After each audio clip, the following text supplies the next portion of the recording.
우리가 예수님을 믿고 성령을 받은 이후에는 날마다 믿음의 실제를 경험해야 합니다.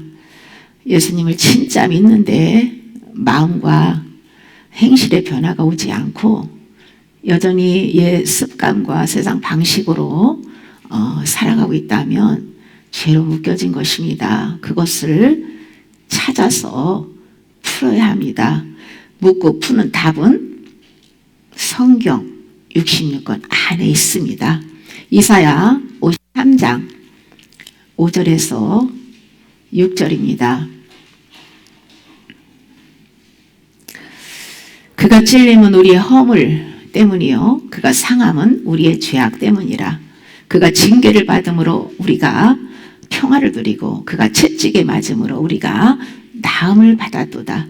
우리는 다 양 같아서 그릇 행하여 각기 제 길로 갔거늘 여호와께서는 우리의 죄악을 그에게 담당시키셨도다. 아멘. 주님께서 하나님의 법을 위반한 우리의 죄악과 허물을 사하여 주기 위해서 친히 찔리고 상함을 입었다는 말씀입니다. 죄값으로 영이 죽은 우리를 대신해서 예수님께서 죽음으로써 죄값을 치러 주셨습니다. 아무 죄가 없으신 예수님께서 내 죄로 인하여 얼굴에 채찍에 맞음과 주먹으로 치고 또 손바닥으로 때리고 조롱을 당하는 상함을 입었습니다. 우리의 죄값으로 사단에게 온갖 멸시와 조롱과 발가벗겨지는 수치와 모욕을 당하고 마지막에 죽임을 당하였습니다. 주님이 찔림과 상함과 징계를 받음으로써 죄로 원수가 되었던 우리가 하나님과 평화를 누리고 죄로 인한 모든 상처와 질병으로부터 나음을 입었다는 말씀입니다. 예수님께서 왜 머리에 가시면류관을 쓰셨을까요? 아담으로부터 물려받은 죄, 내가 하나님이 되고자 하는 그 교만과 악한 생각의 저주를 끊어주기 위함입니다. 첫째 사람 아담과 하와가 선악과를 먹고 타락해서 내려온 저주를 끊어주기 위해서 예수님께서 가시면류관을 쓰셨다는 것이죠. 원죄와 자범죄로 부패하고 타락한 인간이 스스로 이러한 죄를 구원할 수 없기에 하나님께서 우리의 죄악을 예수님께 담당시키심으로써 구원의 길을 열어주셨습니다. 하나님께 나아가는 길과 모든 죄 문제 해결, 영생 등 그 모든 인생의 모든 문제는 예수 그리스도를 통해서만 해결받을 수 있습니다. 아담이 하와가 주는 선악과를 먹고 하나님께 저주를 선고받았는데요. 창세기 3장 17절에서 18절에 땅은 너로 말미암아 저주를 받고 너는 내 평생에 수고하여야 그 소산을 먹으리라. 땅이 내게 가시덤불과 엉겅퀴를 낼 것이라고 했어요. 아담은 선악과를 먹고 마음의 땅이 저주를 받음으로 해서 그 육체와 환경에 저주가 임했는데요. 가시덤불과 엉겅퀴가 영적으로 무엇을 의미할까요? 예수님께서 말씀하신 가시떨기의 마음 밭을 통해서 우리가 깨달을 수 있지요. 마태복음 13장 22절에 가시떨기에 뿌려졌다는 것은 세상의 염려와 재물의 유혹에 말씀이 막혀 결실하지 못하는 자유라고 말씀하고 있어요. 그러니까 염려라는 그 헬라어 메림나라고 하는데 마음이 나뉘다, 분열되다라는 뜻을 가지고 있어요. 생각과 감정이, 판단이 세상을 향한 욕구로 인해서 마음이 나누어진 그 상태, 그러므로 해서 모든 일에 정함이 없다는 거예요. 두 마음을 품고 기도를 하기 때문에 응답을 받지 못한다는 것이죠. 영원한 세계에 대한 가치보다는 눈에 보이는 이 세상에 눈에 보이는 것들만 쫓아다니면서 무엇을 먹을까, 입을까, 마실까 이에 더 관심을 가지고 살다 보니까 염려하게 되는 것이에요. 그런데 우리 믿는 사람들이 먹고 사는 문제로 염려하지 않아도 되는 것은, 주님은 우리가 무엇이 필요한지 쓸 것을 미리 다 아시고 가장 좋은 때에 그에 알맞게 채워주시기 때문이에요. 우리가 욕심만 내려놓는다면 주님이 공급하시는 것을 받아 누리며 염려하지 않고 살 수가 있습니다. 우리가 이 세상에 살면서 필요한 것들을 공급받는 것은 내 힘으로 수고해서 얻는 것이 아니고요, 주님의 은혜로 받아 누리는 것이에요. 내가 내 힘으로 애쓰고 힘쓰고 모든 것을 공급받으려고 하는 그 자체는 첫사람 아담의 죄로 인한 저주의 묶임입니다. 우리는 물질의 어려움으로 순간 염려가 찾아오더라도 하나님이 때마다 필요를 채워주실 것을 믿고 자족하며 감사하는 삶을 살아야 합니다. 재물의 유혹이란 일상에 필요한 것 이상의 재물을 탐하고 자기를 위하여 쌓아두려고 하는 것들을 말하는데요, 필요 이상을 탐할 때는 마귀가 역사라고 마귀의 유혹을 받게 되어 있어요. 세상 사람들이 싸우는 이유는 거의가 두 번째입니다. 여기서 말씀이 막혀서 라는 이 원어의 의미가 질식시키다, 숨막히다는 뜻을 가지고 있는데요, 세상 욕심은 하나님의 말씀에 빛을 받지 못해서 영혼의 숨통을 졸라 질식시키는 것을 의미하고 있어요. 가시떨기는 하나님과 재물을 겸하여 섬기려는 마음입니다. 눈에 보이고 귀에 들려지는 세상의 것들이나 이 주위의 환경과 물질의 유혹에 마음을 빼앗기면 말씀을 들어도 하나님의 이 말씀의 빛이 가려지기 때문에 실제로 그 영혼이 자라거나 열매를 맺을 수가 없다는 거예요. 자연의 빛도 자연 만물과 사람을 건강하게 해주잖아요. 햇볕이 필요해요. 사람도 햇볕을 받아야 되고, 이 식물들도 햇볕을 보지 않으면, 빛이 없으면 자랄 수가 없고 죽게 됩니다. 우리 영혼도 마찬가지로 하나님의 말씀에 빛을 받아야 살 수 있습니다. 그런데 하나님의 빛을 차단하는 죽음이 세상의 염려와 재물의 유혹이라는 거예요. 저주받은 마음의 땅은 영적인 일을 많이 해도 가시덤불과 엉겅퀴로 인해서 성령의 열매를 맺지 못합니다.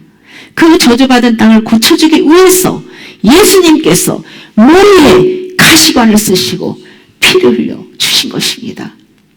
가시관을 머리에 쓰셨다는 것은 마음에 심어진 악한 생각을 통로로 해서 끌어들인 저주를 끌어주기 위해서예요. 주님이 찔리심으로 우리의 굳어진 마음과 돌과 가시떨기와 같은 죄를 사해 주셔서 옥토와 같은 마음의 말씀을 심어 열매를 맺게 하기 위해서 예수님께서 가시관을 쓰시고 찔리고 상하셨다는 것이죠. 성령께서 옷으로 만들어 주시도록 우리는 회개의 반응을 해야 합니다. 성령께서 속죄의 피로 나의 저주를 끊어줄 때는 주님의 말씀을 믿고 순종할 때입니다. 속죄 은총을 믿어야 그것이 우리에게 반응이 되는데, 그 믿음은 순종을 통해서 증명이 또 되는 것이에요. 그러므로 반복적으로 죄에 넘어지는 부분에 대해서는 내려놓으려고 하는 의지적인 순종이 필요합니다. 순종도 우리 힘으로 할 수 없기에 먼저 주인을 바꾸는 회개와 통치권을 하나님께 드려야 합니다. 신앙생활은 주인을 바꾸는 거예요. 그런데 신앙생활하면서 주인을 바꾸지 않고 여전히 자기가 주인이 돼서 사는 사람이 너무 많아요. 그래서 저주에 묶여서 고통 속에 사는 겁니다.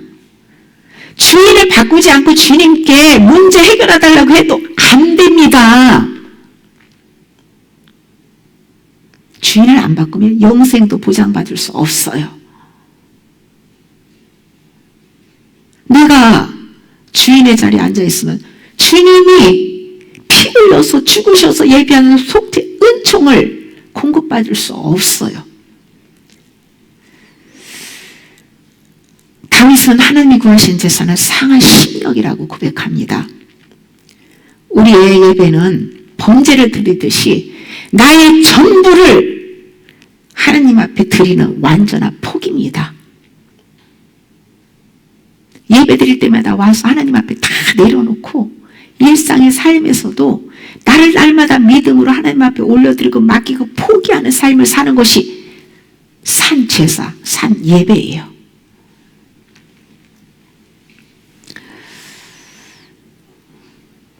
그렇게 모든 죄들을, 나의 소유들을 하나하나 마음에서 내려놓다 보면 어떤 것이 찾아오냐면 절망과 상실감이 찾아옵니다. 그러나 이때 찾아오는 그 절망과 상실감을 믿음으로 돌파하면 그 후에는요, 진리 안에서 참 자유와 평안을 경험합니다. 저도 말씀 소리로 꾸준히 회개하기 전까지는 죄가 그렇게 많을 줄 몰랐어요. 그런데 회개를 하여서 양심이 밝아질수록 죄가 정말 다윗이 머리털보다 죄가 많다고 고백한 것처럼 저도 머리털보다 많다는 것을 깨닫고 정말 절망하면서 탄식을 많이 했습니다. 죄를 애통하며 통회할 때마다 주님께서 속죄의 피로 저에게 평안으로 위로해 주셨고, 그리고 회개에 합당한 열매도 맺도록 은혜를 베풀어 주셨어요. 거저 주시는 주님의 실제적인 은혜를 경험하기 때문에 어떤 손해가 와도, 가까운 사람들로부터 핍박과 욕을 받아도 끝까지 포기하지 않고 지속적인 회개의 삶을 살게 되는 곳이에요. 목사님은 무슨 죄가 그렇게 많아서 매일 회개를 하냐? 아니, 죄가 없는데 왜 회개를 하냐? 별소리를 다 듣는데요. 그것은 겉으로 죄 짓는 게 아니고 아담으로부터 물려받은 내면의 불순한 동기, 생각, 그리고 정욕적인 그런 그 육신의 그런 것들이요, 우리 안에 얼마나 많은지 모릅니다. 그걸 다 버리는 회개를 해야 합니다. 예수님께서 처참하게 나의 죄를 대신해서 죽을 수밖에 없었던 끔찍한 죄를 깨닫는다면 우리는 이렇게 내 마음대로 편하게 살 수 없어요. 성령님의 은혜를 주시지 않으면 어느 누구도 회개할 수 없기 때문에 회개의 영을 구해야 합니다. 말씀의 빛 대신 하나님의 말씀을 늘 소리내서 먹고 빛을 받아야 돼요. 빛을 받는 가운데 회개의 영을 구하면 하나님께서 죄들을 드러내서 보여주시고 깨닫게 해주시고 회개할 수 있는 은혜를 부어주십니다.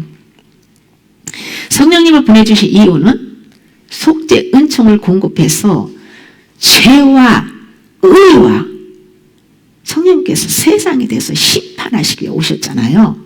그 세상을 사랑하는 나의 이 마음에 속에 있는 귀신들을, 그런 악한 마음들을 하나님께서 징계하시고, 그리고 사단의 결박들을 끊어주시고, 그래서 예수님의 형상으로 회복시켜 주기 위해서 성령님이 우리 마음 가운데 오셔서 지금도 일하고 계신 거예요. 속죄 은총을 받은 자로서 믿음이 성장해서 그리스도와 연합되는 완전한 경지로 나아가기 위해서는 끊임없이 애통하는 죄를 버리는 회개를 해야 합니다. 이것이 나의 모든 죄를 예수님께 전가시켜서 죽은 생명 살려주신 속죄 은혜에 대한 감사의 반응입니다. 속죄 은혜에 감사하지 못하는 사람은 회개도 못하죠. 회개를 하는 사람이 하나님의 속죄 은혜에 감사하며 믿음의 반응을 하는 것이에요. 우리가 속죄 은총에 대한 100%의 믿음을 가지고 산다면 지속적인 회개의 반응을 통해서 모든 저주가 끊어지는 은혜를 받습니다. 결과적으로는 선택받은 영혼들의 집값을 예수님께서 이미 다 지불하셨기 때문에 예수님의 의를 힘입어 우리가 하나님 아버지께 나아갈 수 있는 자녀의 권세를 얻어서 지금 누리고 있는 거예요. 그러나 실제는 아직 예수님 안에서 새로운 피조물로 거듭난 삶을 살고 있지 못하는 데서 문제입니다. 이것은 성령을 모실 때는 죽은 영만 살아나는 것이지 아직 부패한 혼과 육은 죽은 상태로 있기 때문이에요. 믿음이 자라가면서 말씀의 빛을 받고 회개할 때마다 성령님께서 소생한 영과 함께 죽은 혼과 죽은 육을 점령해 가면서 살려나가시죠. 점점 타락한 본성은 이렇게 살아날 때마다 거룩한 주님의 성품으로 변화되어져 가는 것이에요. 그러니까 성령님이 오셔야 우리가 회개를 할 수 있는 거예요. 끝난 것이 아니고 시작이에요. 구원파처럼 몇 날 몇 시에 성령 받은 체험하면 그냥 회개할 필요도 없고 구원을 따는 당상 끝? 아닙니다.